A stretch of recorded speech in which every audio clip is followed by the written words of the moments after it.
Bom dia, como já estamos nesse módulo de contraste, então eu vou falar um pouquinho e tentar deixar menos árduo esse assunto que é sobre meios de contraste, os princípios físicos.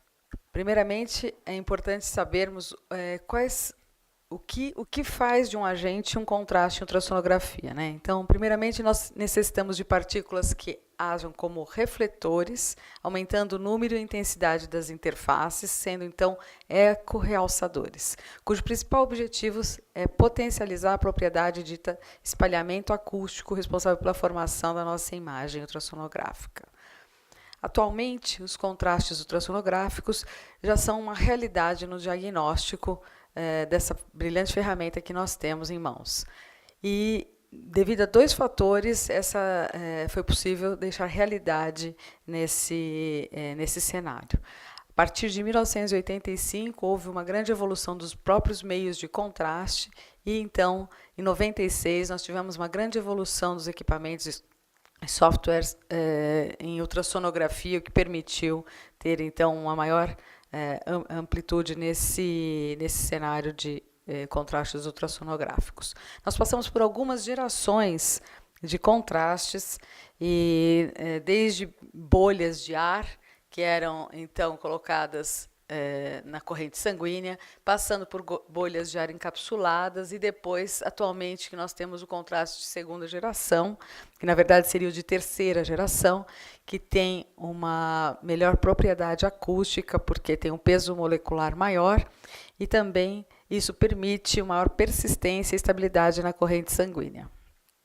Então, nós passamos comercialmente por vários tipos de contraste e esses ainda estão presentes no mercado em alguns países, né? Aqui no nosso país, nós temos hoje o Sonovil aprovado, então isso nos dá uma bastante experiência com relação a esse contraste, né? Nós passamos também, já tivemos o Definity e hoje nós temos apenas o Sonovil no mercado brasileiro.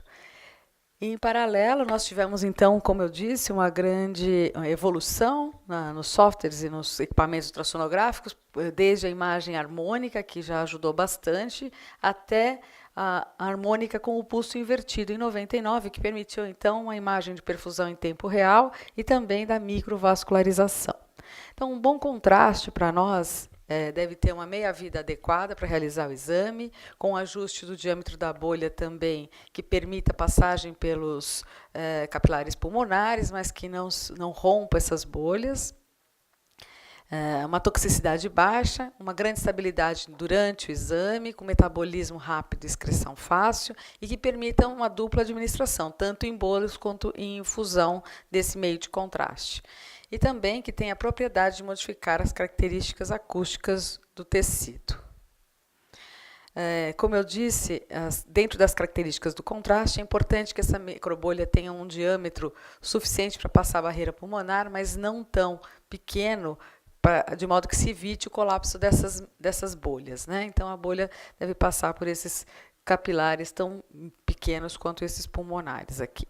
E deve ter um diâmetro, nós dizemos que a maior parte das microbolhas tem um diâmetro menor do que da hemácia. Outra característica é o tipo de gás, né? Então, no início, como eu disse, nós tínhamos o ar com alta solubilidade, peso molecular baixo, e também isso levava a uma menor persistência e estabilidade na corrente sanguínea.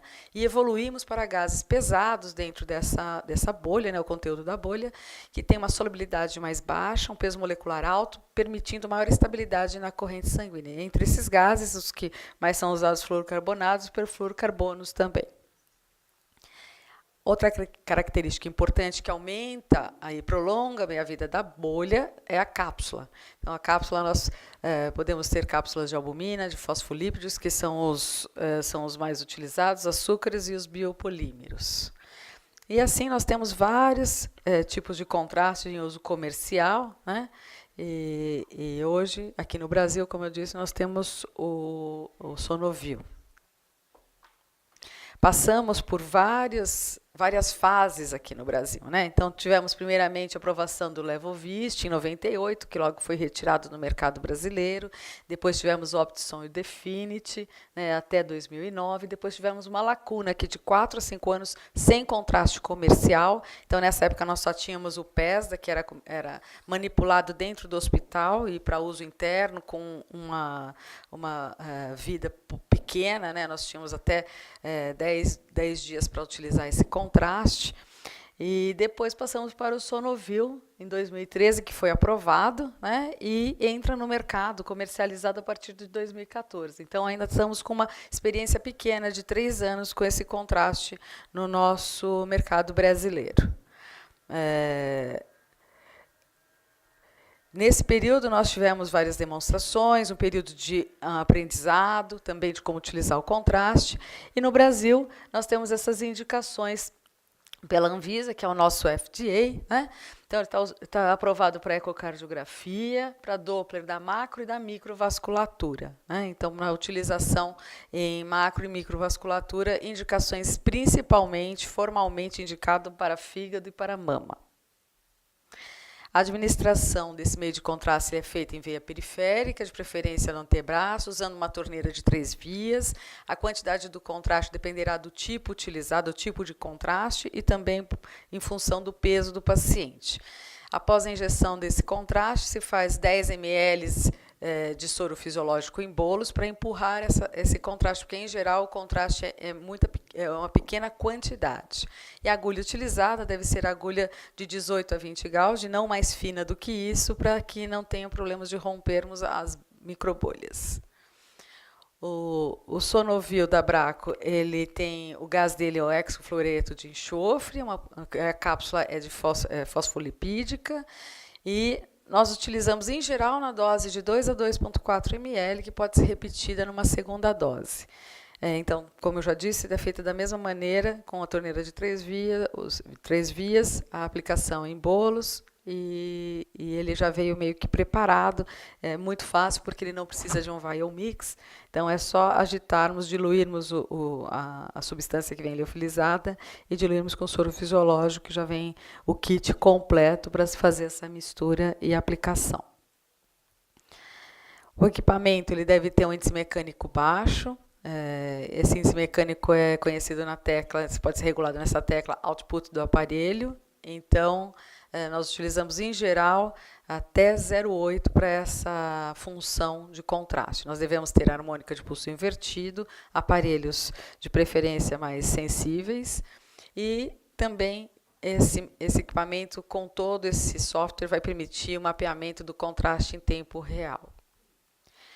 Como funciona, então, a harmônica, né? Então, a harmônica que nós temos no equipamento, ela já tem o tecido responde primariamente na frequência transmitida, né? E, então, nós temos a frequência habitual, a fundamental, e o tecido responde na harmônica dobrada, né? Então, na verdade, quando nós temos a microbolha, ela vai aumentar essas harmônicas, então, porque vai ressoar na frequência do ultrassom e multiplica a frequência transmitida. Então, o que nós queremos fazer, na verdade, é anular esse sinal da onda fundamental e restar apenas as harmônicas oriundas das bolhas, respondendo ali no tecido, né? Então, o que acontece é que os ecos dessa onda fundamental vão ser anulados e vai ocorrer uma maior detecção das bolhas oriundas ali por onde ela está passando junto do sangue. Então, na verdade, o primeiro pulso é emitido um pulso normal, na sequência um pulso com a onda invertida e vai anular essa onda fundamental, e então nós vamos ter apenas as harmônicas que vão estar ressoando do tecido. Quando nós temos essa anulação, então nós não temos nenhum sinal oriundo da onda fundamental emitida primeiramente. Quando nós associamos essa harmônica de pulso invertido com a microbolha, então o que nós temos? A anulação desta somatória, e o que vai responder para nós é apenas o espectro que vem da microbolha. Então, nós temos como se fosse uma imagem subtração dessa somatória inteira. o que resulta exatamente nisso. Se nós temos a harmônica apenas com microbolhas, nós temos essa imagem. E quando nós temos a harmônica com microbolhas e pulso invertido, nós resultamos nessa imagem, para vocês verem a diferença que faz quando nós temos essa plataforma ideal de contraste instalada no nosso equipamento. Então, nós sabemos que essa microbolha ela melhora a ressonância do sangue, né? Então, nessa frequência diagnóstico ultrassonográfico, ela nos traz uma imagem não linear. A microbolha no campo ultrassônico, ela acaba tendo expansões e contrações, e isso vai aumentar as harmônicas oriundas desse tecido, que melhora muito a nossa imagem ultrassonográfica, a nossa detecção dessas microbolhas aí no sangue. Então, realmente, nós conseguimos melhorar o nosso diagnóstico, né? Então, quanto mais ela vai entrando nesse campo ultrassonográfico, contraindo, expandindo, ela vai também, numa frequência, de acordo com essa frequência, ela vai acabar sendo destruída, e quando ela é destruída, a microbolha produz muito mais harmônicas também. Mas não nos interessa essa destruição muito precoce, né, para nós podermos ter a nossa imagem ideal e ela permitir. Então, ela exatamente faz esse tipo de comportamento e, no final, ela acaba explodindo, né? Então, nos níveis diagnósticos do nosso índice mecânico, a bolha vai sofrer essas expansões e contrações radiais, né, tornando o seu diâmetro original, e após várias insonações, muitas bolhas são destruídas, né? Então, o índice mecânico baixo evita essa destruição precoce. Então, como eu já disse, é importante termos o equipamento adequado e a microbolha para que nós tenhamos uma imagem aí para a utilização do uso de contraste, né? Esse índice mecânico ela produz uma imagem escura nesse pré-contraste, e quando chegam as bolhas exatamente no tecido que nos interessa estudar, nós vamos então observar essa imagem mais clara, né? Fazendo esse realce de onde está passando o sangue com a microbolha. Além de nós termos o contraste, o equipamento, é importante também uma equipe treinada na utilização do meio de contraste. Então, isso também favorece muito a nossa melhora aí na nossa performance com o contraste, né? E resultante disso, o contraste com a microbolha, ela vai melhorar muito o diagnóstico ultrassonográfico, aumentando esses ecos provenientes do sangue, a detecção e a quantificação do fluxo sanguíneo na microcirculação, a perfusão e a morfologia vascular. Então, permitindo assim o estudo da macro e da microcirculação, caracterizando uma lesão incidental focal, que foi evidenciada numa ultrassonografia de rotina, né? E isso identifica também lesões suspeitas em pacientes com doenças malignas, e é uma possibilidade, uma alternativa à tomografia e ressonância magnética contrastadas também, né? Além disso, nesses exames contrastados de tomo e ressonância, quando eles são contraindicados, é uma grande possibilidade para esses pacientes, inclusive os pacientes renais crônicos, eles têm essa alternativa com o exame contrastado por ultrassom. As vantagens, né? Uma das melhores vantagens é que nós não utilizamos radiação ionizante na ultrassonografia, não há contraindicação nesses pacientes com problemas renais, a via de excreção é pulmonar e também por via biliar. E outra vantagem, pacientes claustrofóbicos para ressonância, nós podemos utilizar perfeitamente, porque nós não temos nenhuma restrição nesse tipo de paciente.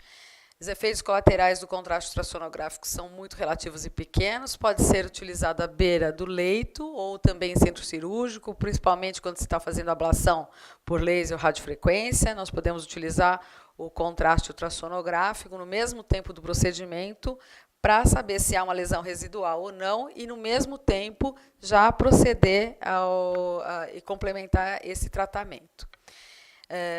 Outra coisa que nós podemos observar é que quanto às contraindicações, ele não deve ser administrado em pacientes com shunts cardíacos, porém, essa restrição foi retirada agora em abril pelo FDA, mas nós reforçamos que não deve ser utilizado por via arterial, né?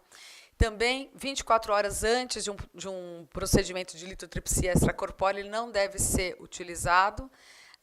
Deve haver cautela em pacientes com doença pulmonar grave, né, principalmente DPOC, e doença coronariana grave também. Recomenda-se sempre utilizar um baixo índice mecânico e ter disponibilidade de materiais para ressuscitação, como em qualquer outro setor da radiologia.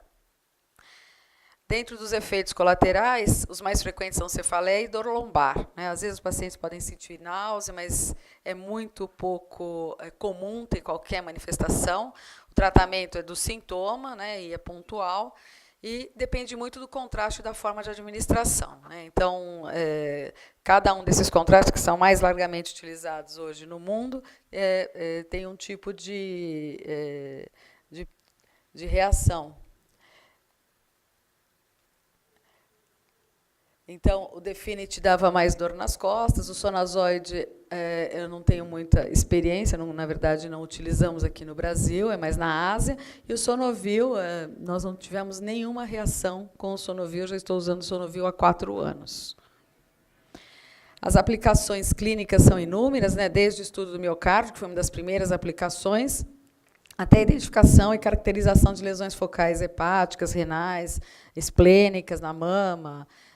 Também para estudo de perfusão de órgãos em transplantes é extremamente importante, sobretudo em fígado e rim, para estudo das doenças inflamatórias gastrointestinais, como eu já disse, também para monitorar o tratamento de lesões focais, quimioterapia, também o doutor Christian vai mostrar mais estudos sobre isso, aplicações em câncer gástrico, angiogênese tumoral, em crianças, ontem nós tivemos uma aula também sobre refluxo renal e foi apresentado o estudo com contraste por microbolhas em crianças. Para sonotrombólise, é um outro trial que tem sido feito com grande sucesso para tratamento das tromboses e infartos. Em veia porta, ainda que limitada, mas a gente pode ter uma distinção entre a trombose hemática e tumoral. Análise dos grandes vasos, principalmente para estenoses, sobretudo de carótidas. Em próstata, para identificar lesões com maior risco e guiar as biópsias mais dirigidas. E também nos tratamentos localizados, e hoje tem estudos já se falando sobre o transporte de drogas, de células-tronco dentro da microbolha, e quando se insona a microbolha, que nós temos a ruptura dessa microbolha, então nós temos a disseminação da droga ou das células-tronco que estão contidas ali na microbolha, no órgão que nós queremos atingir. Por exemplo, para pâncreas, para diabético, hoje já tem esse estudo para células-tronco sendo, na verdade, transferidas através da microbolha, né? Então, carreadas por essa microbolha para dentro do órgão-alvo. Já temos o uso consagrado em radiologia, em fígado, esses guidelines que foram apresentados agora pelo professor Christian. E é importante lembrarmos que a ultrassonografia com contraste não apresenta esse campo de visão tão amplo quanto a tomografia e a ressonância, né? Então, o exame deve ser objetivado e deve ser focado na análise de determinado aspecto. Então, o médico prescritor é importante informar o objetivo do exame no pedido, né, se é para avaliar um nódulo, a trombose ou o tratamento que foi feito. Se for por causa de um nódulo, deve ser determinado qual é exatamente o foco do exame, qual nódulo é o foco do exame, e se houver mais que um nódulo para estudar, né, e não houver a possibilidade do estudo simultâneo de todos eles, haverá uma nova injeção do meio de contraste para poder contemplar o estudo dos nódulos requisitados, né. Então, o contraste ultrassonográfico ele expande as possibilidades diagnósticas na ultrassonografia. Em fígado e cardiologia já tem vários guidelines e uso consagrado. Existe, sim, uma curva de aprendizado sempre para a utilização do meio de contraste. É importante termos equipamento e a tecnologia adequadas para esse fim. E há um potencial diagnóstico e terapêutico no uso do contraste por microbolhas em ultrassonografia, que ainda estão em desenvolvimento, pesquisa, mas já há algumas publicações na nossa literatura. Nós tivemos alguns problemas no uso de contraste aqui no Brasil, né, principalmente porque ele foi aprovado para uso clínico no passado sem uma presença constante e contínua aqui, né. Então, isso realmente acarreta sempre um medo de investirmos um dinheiro no equipamento ou num software por conta do contraste e depois o contraste sair do nosso mercado comercial. Então, nós não temos também um sistema de financiamento por operadoras de saúde para sua aplicação na prática, né? O custo é elevado, como eu disse, para nós termos essa tecnologia de fazer o contraste aqui no Brasil, mas nós devemos sempre pensar que essa inovação traz grande benefício para os nossos pacientes, né? E ainda falta um sistema de preparação educacional para o uso de contraste ultrassonográfico no Brasil. Eu agradeço a todos, e só para mostrar aqui como vem crescendo a utilização do uso de contraste, também das pessoas que utilizam. No começo, em 2009, quando foi fundada a AICOS, nós éramos um grupo pequeno, multidisciplinar, depois foi crescendo aos poucos, e hoje já temos um grupo muito grande nessa AICOS, que é a International Contrast Ultrasound Society, e que tem essa conferência de bolhas já há mais de 30 anos. Na verdade, o uso já vem sendo há bastante tempo. E, então, só para mostrar o crescimento e a disseminação ao redor do mundo, né? Agradeço a atenção de todos, estou à disposição para alguma pergunta. Obrigada.